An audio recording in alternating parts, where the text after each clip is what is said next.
Oh, okay. All right, voices. Good morning, everyone. It's an honor to introduce Dr. Goyal as our keynote speaker today. Dr. Goyal is a PGY3 here in the Department of Neurosurgery at Mayo Clinic, Florida. He obtained his medical degree at the All India Institute of Medical Sciences in New Delhi, in India, 2017. He then came to the US at Mayo Clinic in Rochester as a postdoctoral research fellow, during which time he also completed his master's degree on opioid prescription practices following spine surgery, before eventually matching into residency in 2021. Some of the honors and awards Dr. Goyal received include the Charles Kuhn Scholar Award for his abstract at AANS, and the Augustus McCarvier Resident Award for his abstract at the SNS meeting. Here we can appreciate Dr. Goyal's contribution to research and his track records over the years, with over 90 publications, an H index of 19, and over 1,000 citations on ResearchGate and Scopus. So thank you for joining us today. So let's please welcome Dr. Goyal.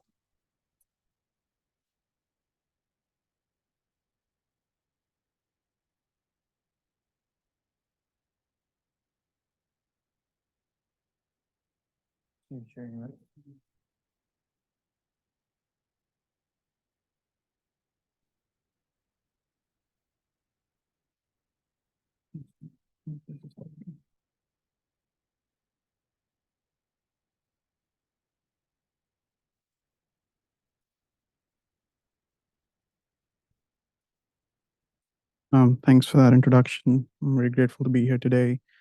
I'm Ansh, I'm one of the third-year residents here, and I'll be talking about combined GPI and VIM stimulation for tremor-predominant Parkinson's disease. I have nothing to disclose. I'd like to briefly acknowledge Dr. Graywall, Dr. Tipton from neurology, Dr. Middlebrooks from radiology, Dr. Keo, our chairman, and our program director, Dr. Chaichana. Without any of these individuals, this talk today would not be possible. I'm going to start with a brief outline of the talk. I'm going to start first talking about the neurophysiology of tremor-predominant Parkinson's disease, the different surgical targets and how they can be used with neuromodulation to alleviate tremor, the frequency of inadequate tremor control in Parkinson's and strategies to address it, and the use of dual stimulation to address tremor in Parkinson's, and which we've been doing here, and the preliminary results from it. Just to start with some background, we're all aware of the cardinal symptoms of Parkinson's, including tremor, bradykinesia, and rigidity. But despite that, patients with Parkinson's do show marked heterogeneity in their clinical features in relation to the motor phenotype, the rate of progression of the disease, and development of cognitive impairment. And evidence suggests that these motor impairments are actually on a spectrum, with tremor dominance and akinesia and rigidity on at different ends of that spectrum. This is a clustering analysis from a cohort of 2,500 Parkinson's disease patients from the UK. The authors identified 4 different clusters of patients based on their clinical phenotype. Cluster 1 was a cluster of patients who demonstrate fast motor progression, symmetrical disease, and prominent non-motor symptoms. Cluster 2, patients who demonstrate mild motor and non-motor disease with intermediate progression. Cluster 3, patients who demonstrate severe motor disease, intermediate progression. They also identified this 4th cluster of patients, which was just 20%, and these were tremor-dominant patients who exhibit unilateral disease, a relatively slower disease course. And the main motor function, as the name suggests, is tremor, and they have a relative lack of bradykinesia and rigidity. Although tremor was initially observed by James Parkinson 200 years ago, we all know it is a cardinal feature of Parkinson's, one of the earliest features of Parkinson's. Several reasons indicate that it may have a different pathophysiology than bradykinesia and rigidity. It is said that nigrostriatal degeneration, which we're all aware about, it is said that it correlates with bradykinesia and rigidity, but not so much with tremor. And this is shown in an image to the right using 7 Tesla scans to quantify the substantia nigra volumes. And you can see these are relatively preserved in patients with tremor dominance and diminished in patients with akinesia and rigidity. Due to this, often tremor is difficult to treat and often refractory to dopaminergic medications. Although the the patients with tremor do exhibit a generally slower disease course, but tremor still can impact significantly their quality of life, as was found in this study, which was administered to about 100 patients with essential tremor and 100 patients with Parkinson's from New York. And more than 1/3 of patients reported that tremor always interfered with their daily activities of living, such as using a typewriter or computer, dressing, eating, holding reading material, and 1/4 reported significant psychosocial stress due to tremor, and over 38% reported inability to write. Functional connectivity studies have identified network alterations that may explain the pathophysiology of Parkinsonian tremor, more specifically the cerebellothalamic cortical circuit. In this particular EMG and fMRI studies, tremor-related cerebral activity was correlated with EMG recordings to look at the relationship between tremor amplitude and the onset of tremor. The bottom two are EMG recordings, and the above are fMRI recordings. As you can see that the tremor amplitude correlated well with the activity in the motor cortex. However, the onset and offset of tremor was not so much correlated with the activity in motor cortex, but with activity in the GPI. These findings have led to hypothesizing a dimmer switch model of Parkinson's, where it is said that tremor activity may originate in the GPI, but is usually amplified in the cerebellothalamic-cortical circuit. The most common DBS targets used in movement disorders include GPI, VIM, STN. Historically, the VIM of the thalamus was the target of choice for Parkinson's and essential tremor based on results from thalamotomies. Although VIM DBS offered effective tremor control, it was not an effective target for bradykinesia and rigidity. Therefore, it was abandoned and the field ultimately converged on GPI and STN. This is an example of DBS electrodes with different contacts. The numbers and spacing of these contacts differ between different companies. The mechanism of action of DBS is often incompletely understood. The local effects of DBS result in the inhibition of neurons, and they actually cause excitation of neighboring axons. In addition, astrocytes are also stimulated to release calcium and cause release of adenosine and glutamate, which will cause local increases in cerebral blood flow. In addition, there's also evidence to indicate that DBS can induce local and possibly distal proliferation of neural precursor cells. The current understanding of the neuromodulatory effects of DBS on large-scale brain networks is limited due to the lack of techniques that can accurately measure DBS-related activity. In this particular study, the authors used 3 Tesla MRI and fMRI studies to quantify the impact of ST and DBS on different brain circuits. And they identified 2 different circuits which demonstrated highly reproducible responses to subthalamic nucleus deep brain stimulation. One circuit was known as the GPI circuit, which was comprising the GPI thalamus and the cerebellar nuclei, demonstrated prominent activity in response to high-frequency stimulation and was associated with tremor improvement. And there was another circuit that actually demonstrated deactivation in response to subthalamic nucleus stimulation, comprising the motor cortex, putamen, and the cerebellum. And deactivation of this circuit, deactivation of this circuit was associated with reduction in bradykinesia. And we're going to talk briefly about the targeting of GPI in DBS. Here you can see a dissected view of the GPI and its surrounding structures. To the left, you can see a lateral to medial view of the GPI. An inferior to superior view is shown in B and D, and this show the relationship of the GPI to the optic tract inferiorly.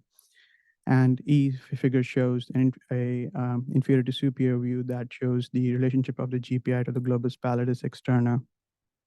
It's also important to note that there's a somatotopic organization within the GPI itself, with fibers that are representative of the upper extremity located more ventrally and laterally in comparison to the fibers of the lower extremity. And the fibers that are related to the orofacial structures are located even more ventrally. Within the GPI, there are three different functional regions. The posterolateral aspect of GPI is the sensory motor territory. Anteriorly is the associative territory, and anteroventrally is the limbic territory, which will be shown in the further slides. GPI itself is roughly threefold the volume of the subthalamic nucleus. However, it's important to note that it degenerates faster in Parkinson's disease patients, and it's important to remember during targeting. The sensory motor region of the GPI is the usual target for both Parkinson's and dystonia. Different segmentations of the GPI have been performed with advances in neuroimaging. In this particular study published by Dr. Middlebrooks and Dr. Graywall, 3 Tesla diffusion tractography was used to segment the GPI into functional territories. This data was produced from patients who underwent DBS using indirect targeting. As you can see, the area denoted in yellow is the area that corresponds most to the relationship with the primary motor cortex, while the area denoted in blue is the area that has most connections with the supplementary motor cortex. And figures B and E, you can see that if the volume of tissue activated correlated most with the primary motor cortex, in these patients, most improvements in motor symptoms was observed. However, if the contacts were located more dorsally and did not correlate as much with activation of the areas connected with the primary motor cortex, less improvements in motor symptoms was observed. And with further advances in neuroimaging, it has now become possible to perform patient-specific targeting. And this is an example of another study where 7 Tesla diffusion-weighted probabilistic tractography was used to identify different functional territories in the GPI. As mentioned previously, the posterolateral aspect of the GPI is the motor region and is the target for DBS. We can see the electrode contact line within that. And associative regions located more anteriorly and anteroventrally is the limbic territory. Similar parcellation of the subthalamic nucleus has also been performed into different functional zones. These are figures taken from a probabilistic atlas incorporating MRI, histology, and structural connectivity data. Using analysis of structural connectivity of the subthalamic nucleus to different cortical zones, 3 different functional territories have been recognized. The dorsolateral aspect of the STN is the sensory motor area, and more anteriorly located are the associative and limbic areas. The dorsolateral aspect of STN is then the target of DBS. When we look at the impact of GPI stimulation to address tremor in Parkinson's disease, various studies have been published and summarized graphically in this slide. As you can see, GPI stimulation does produce significant reductions in tremor. On the y-axis is the percentage decrease in tremor. The x-axis is the follow-up time point. As you can see, while tremor reduction was observed, even up to a near complete tremor resolution in some groups of patients, it can often be inadequate and associate in some groups of subjects can even be less than 50%. STN stimulation is also efficacious for the treatment of tremor, and results early indicate that it is maybe higher efficacy than GPI, with most groups of subjects attaining more than 50% improvement in tremor. However, in a head-to-head comparison in the meta-analysis from the studies reported in the slides before, this forest plot actually shows that while DBS in general of STN or GPI was associated with significant reduction in tremor, when the effect sizes were pooled between STN and GPI, the difference in tremor reduction, that effect size was not statistically significant. These are results from a cohort of 88 patients who underwent GPI or STN stimulation. They were reported from the University of Florida.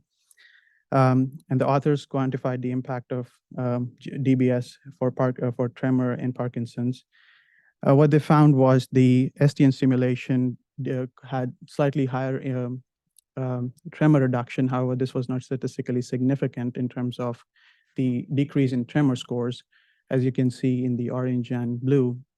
But when the proportion of patients who achieved at least 50% tremor reduction was compared between the 2 groups, it was so statistically significant at 6 months, although that effect tended to diminish at 12 months.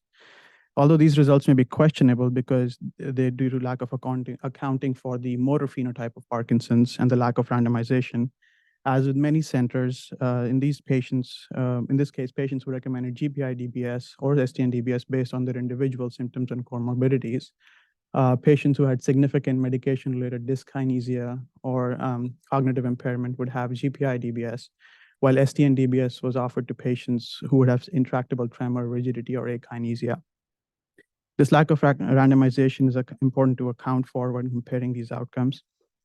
As you can see, this is relevant because there is evidence to indicate that the response in tremor reduction after subthalamic nuclear stimulation, it may not be equivalent for different motor phenotypes of Parkinson's. This retrospective study aimed to evaluate the long-term effects of subthalamic nuclear stimulation on reduction in motor symptoms of Parkinson's. The authors classified the motor phenotype of patients into tremor dominant, akinesia and rigidity type, and mixed type. They observed that all three types exhibited significant improvement in tremor. However, this response was diminished in patients who had tremor dominant types of Parkinson's, and the effect was highest in akinesia and rigidity type of patients, while the patients with mixed phenotype exhibited intermediate effect. With this, then we talk about additional targets or the possibility of additional targeting to reduce tremor. As mentioned previously, historically, VIM used to be the target of choice for Parkinson's. It's highly beneficial for tremor control, but because of its lack of efficacy for other disabling features of Parkinson's, it was abandoned in favor of GPI and STN. But due to its high measure of therapeutic effectiveness for both Parkinson's and essential tremor, it has now gained resurgence as a target for tremor control.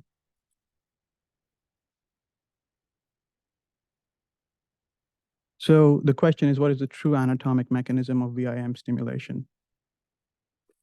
As discussed previously, the cerebellothalamic cortical circuit has been implicated in both essential and Parkinson's tremor. And a critical component of this circuit is the dentatorubro-thalamic tract. As the name indicates, this is the tract that originates in the dentate nucleus of the thalamus to the contralateral thalamus and motor cortex. Although, despite the name, these fibers do not synapse within the red nucleus. In this particular study, individuals who underwent unilateral thalamic DBS for essential tremor were included, and using normative brain connectomes, the structural connectivity data was correlated with their improvement in tremor. And in patients in which the volume of tissue activated using DPS was in close relation with the DRTT, they exhibited significant tremor improvement.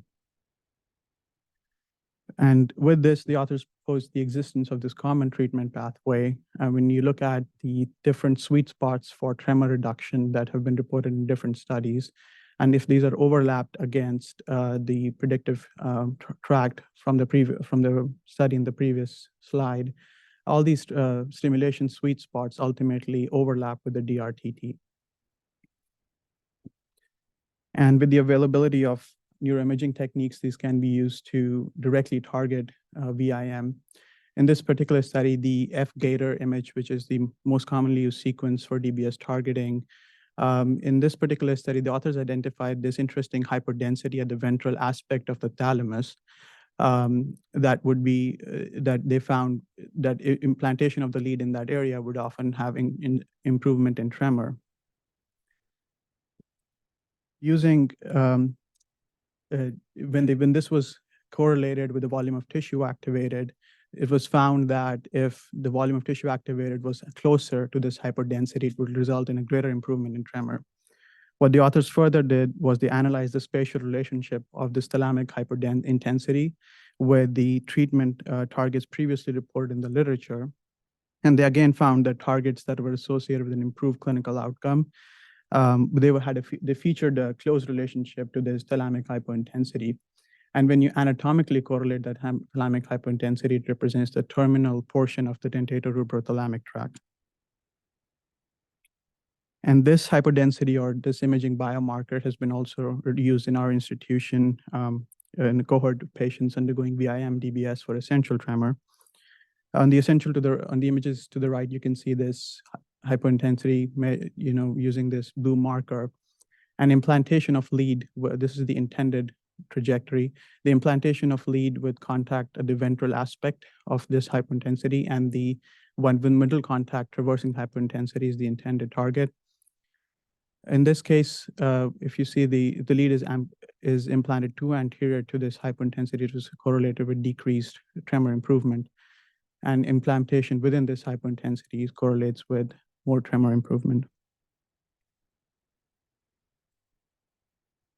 And this was also proven in a clinical trial where the authors, after patients who underwent VIM-DBS, 6 of these patients were recruited into a blinded crossover study, and 3 different stimulation settings were used to treat these patients. One was a directional current to stimulate the dentatorubral-thalamic tract.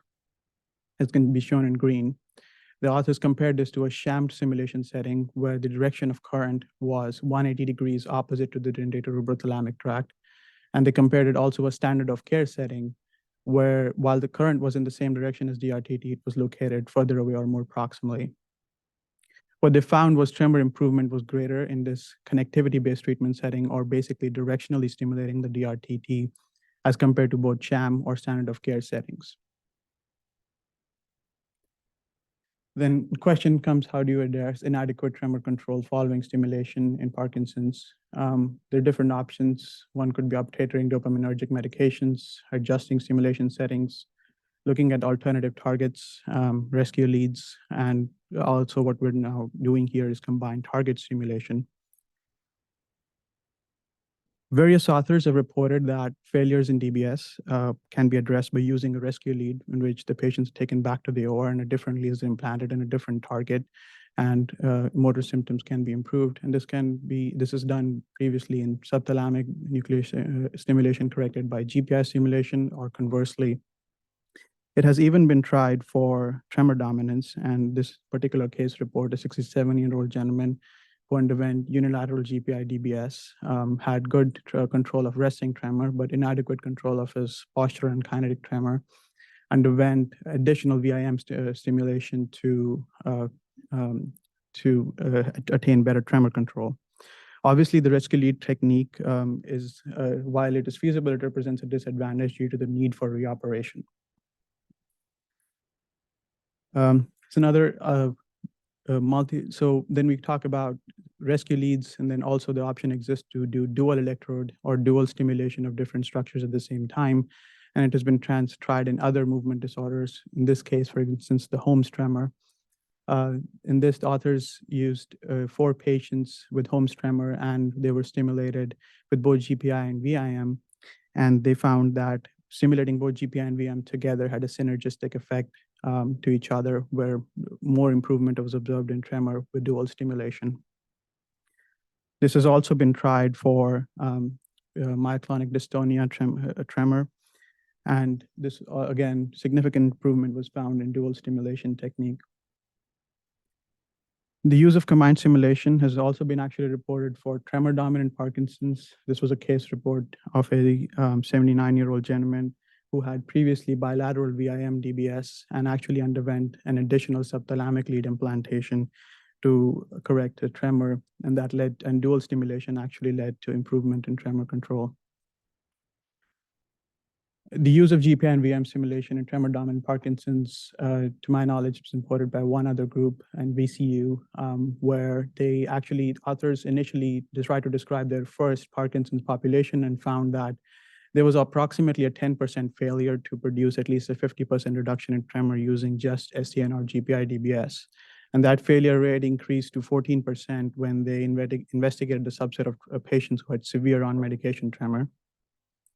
And they further revealed that when you stimulate STN in patients, in these patients, the response was 83% reduction, but only 53% with GPI stimulation.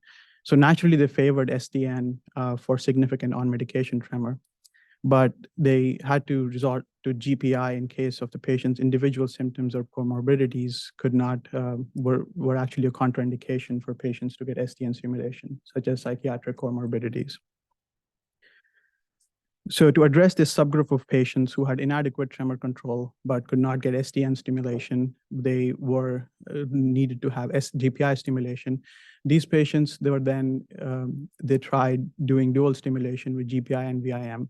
And this is a line graph that demonstrates outcomes in 13 of these patients and their improvement in tremor. As you can see, the improvement with dual stimulation is higher than stimulation with just GPI. The way they did that is they implanted both GPI and VIM, turned off the VIM lead, used GPI stimulation and measured improvement in tremor. Then they turned on the VIM lead and measured tremor control using GPI and VIM stimulation together. And dual stimulation is also being utilized routinely at our institution in patients with tremor predominant Parkinson's. And I'll just summarize quickly the outcomes for about 47 patients, which is a high number of patients who underwent GPI and VIM stimulation for tremor dominant Parkinson's disease. In all these patients, a single GPI lead was first implanted and intraoperative macro stimulation was performed to assess tremor benefit. If in case of inadequate tremor control or unacceptable stimulation side effects despite optimal lead positioning, then VIM stimulation was performed. No microelectrode recordings were performed in this group. In this cohort of 47 patients, this slide summarizes the cohort characteristics for these patients. You can see the average age was 64. A substantial number of patients actually underwent bilateral stimulation, about 37%. Again, it's a question of efficacy and safety. And operative time, as you can see, was actually quite short compared to previous studies. It is about 2.5 hours between the time of application of the stereotactic frame to the time the DBS lead was implanted. The intraoperative threshold for tremor improvement during VIM stimulation was about either 2 milliamperes or 2 volts. And this slide summarizes the outcomes for patients who had bilateral lead implantation. Again, I won't harp on the point, but the features are quite similar. Despite, you can see the addition of a second lead, you can see we observed a fairly low complication rate. There were no hemorrhagic or infectious complications. There was only one return to OR for lead revision due to multiple open contacts, one readmission for confusion, and one patient who had paroxysmal AFib. In this slide, the tremor subscores of the Unified Parkinson's Disease Rating Scale are summarized. These results are quite preliminary at this point, but overall a substantial reduction in both resting and kinetic tremor can be observed. So the key takeaways are that tremor and akinesia and rigidity are driven by two entirely different circuits, with akinesia rigidity corresponding to worst dopaminergic cell loss. Tremor is driven by the cerebellothalamic cortical circuit, and patients would have less cell loss than in the substantia nigra. And since there are two different circuits, they likely need two different targets. And ST and tremor improvement may be driven by its proximity to DRTT. And it would be likely difficult to control both akinesia, rigidity, and tremor symptoms simultaneously since they are different targets. GPI does have benefits over STN, but it doesn't have great tremor control, which can be remedied by adding a second lead in the DRTT.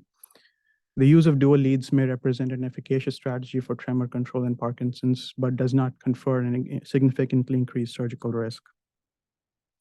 Future directions would be measuring the comparative efficacy of this dual stimulation versus other single or combinatorial targets, such as the STN plus VIM, and using connectomic analyses for patient-specific target selection and predicting response or failure to therapy. Thank you.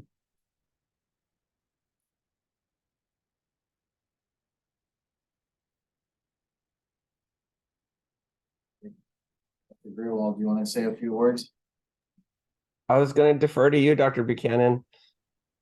What did you say? But I was going to defer to you, Ian. Yeah, okay.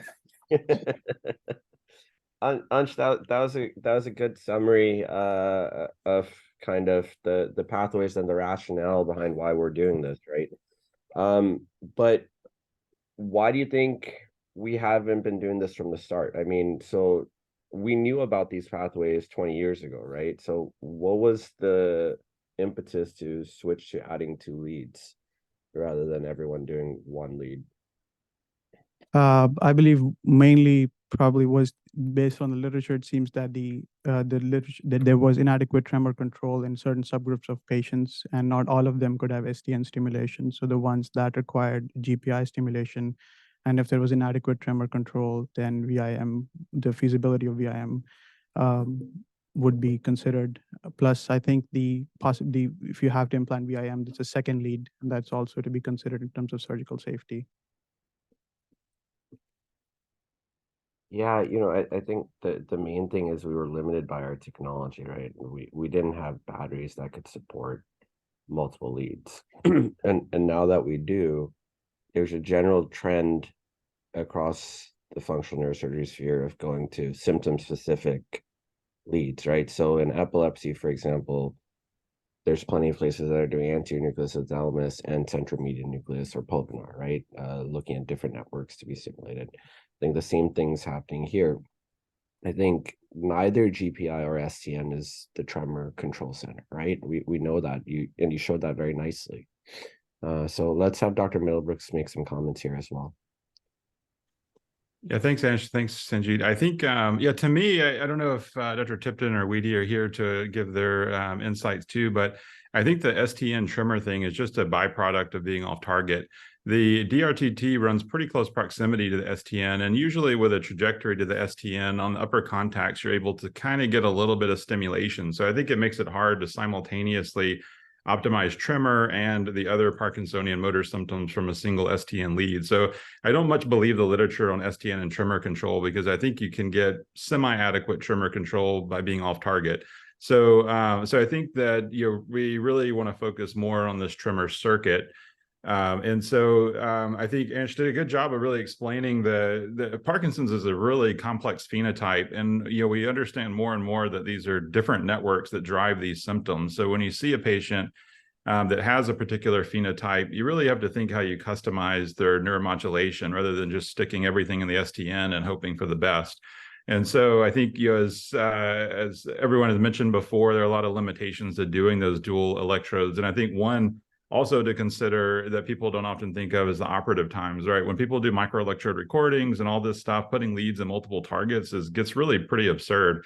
But now, with the imaging evolution, our, connectomic targeting, things like this, we don't need to do all that. We can be really accurate with a single pass using the imaging and not have to do all these tedious recordings and stuff. So I think that there are a lot of factors that have gone into this, but I think the key takeaway is that as we evolve in our understanding of these networks and pathophysiology and Parkinson's and in other things, we have to be more precise with how we stimulate these patients and give a patient-specific prescription of stimulation.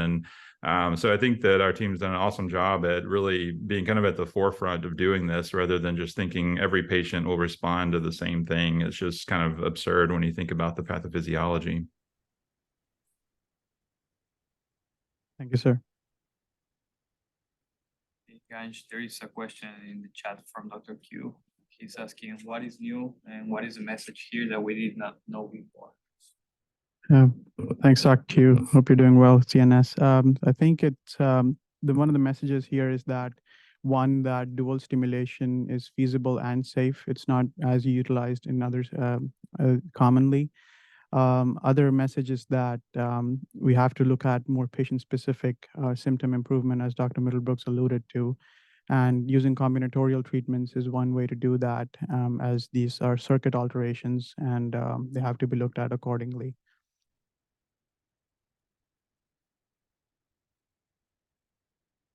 And Q, I think one of the things we've been working on here is how you predict those on a patient level. So the first obviously comes with understanding the mechanism of action.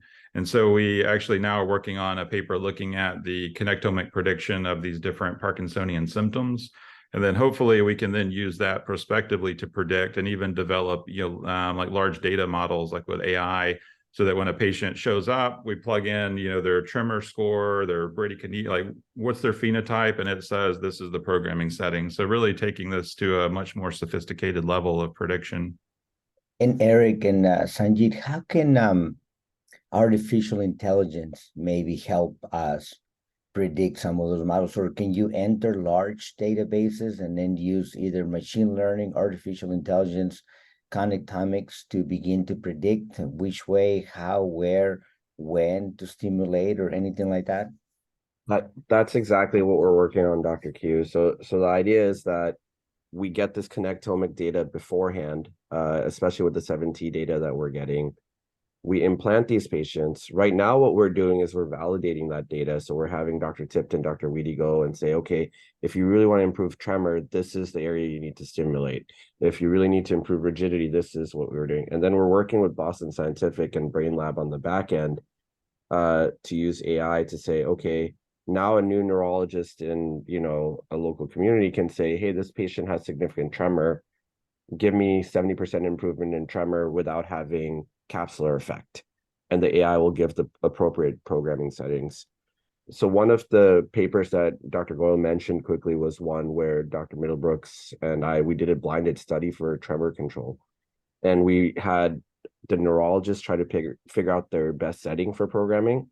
And then we had an imaging-based setting as to what we thought would be the best based on where the electrodes are.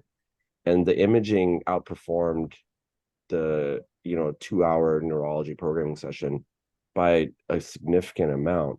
And it's because it comes up with ways to stimulate that we wouldn't even think about, right? So you're talking about mixing cathodal and anodal stimulation and looking at, I think Eric can talk a little bit more about this, but you know, this is where we need hundreds upon hundreds of patients to really get to where we're going.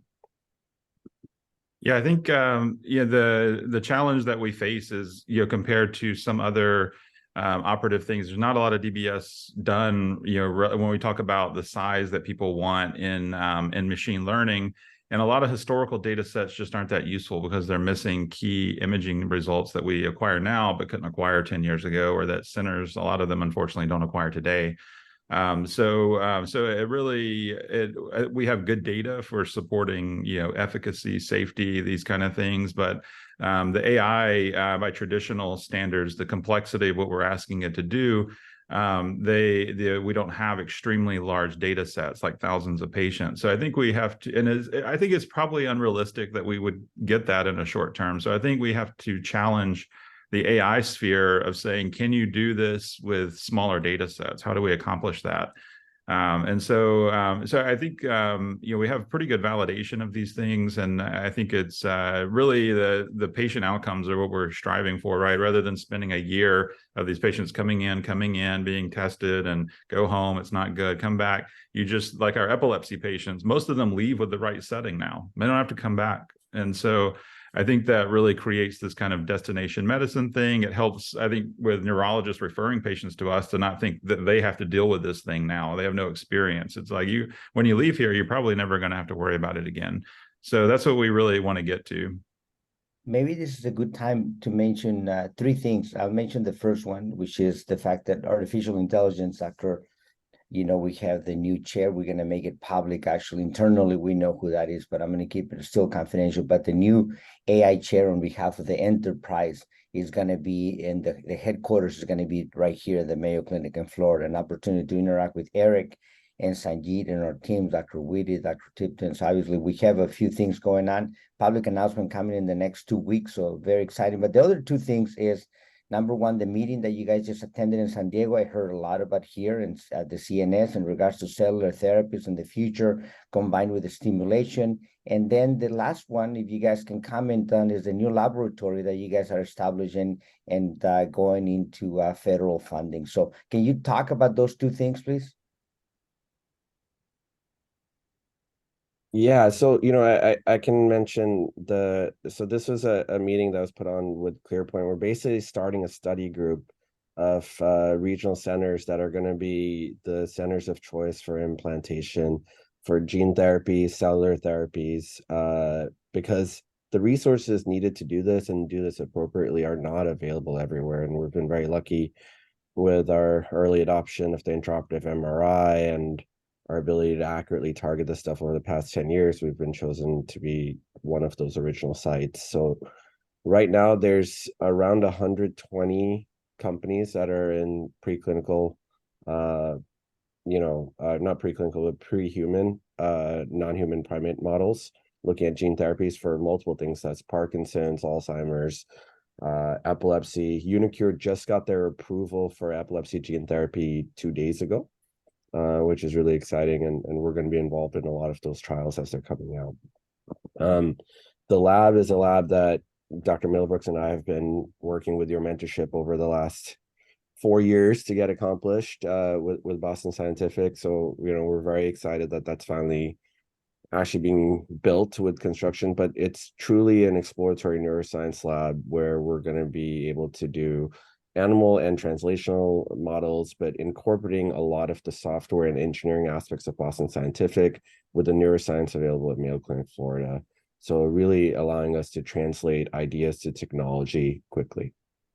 And the imaging with Eric, obviously. Yeah, and I think Q, my final plug on this would be, I think DBS and movement disorders is just our playground for neuromodulation, right? And it allows us to better understand what we do, refine these tools. In 15 years, who knows what the role of DBS will still be, right? And we already see how far we've been able to branch out from movement disorders. And I think in 15 years, I mean, we may reach 50 or 100 indications for neuromodulation. So it's really accelerating at a rapid pace, the tools, the technology, the neuroscience part. And so I think this is, a bright future for what we can do with targeting specific networks for a range of neuropsychiatric illnesses that really don't have very good treatment and targeted treatment. So we're not producing a ton of adverse events and, mood disorders and things like that, and treating their cardinal symptoms.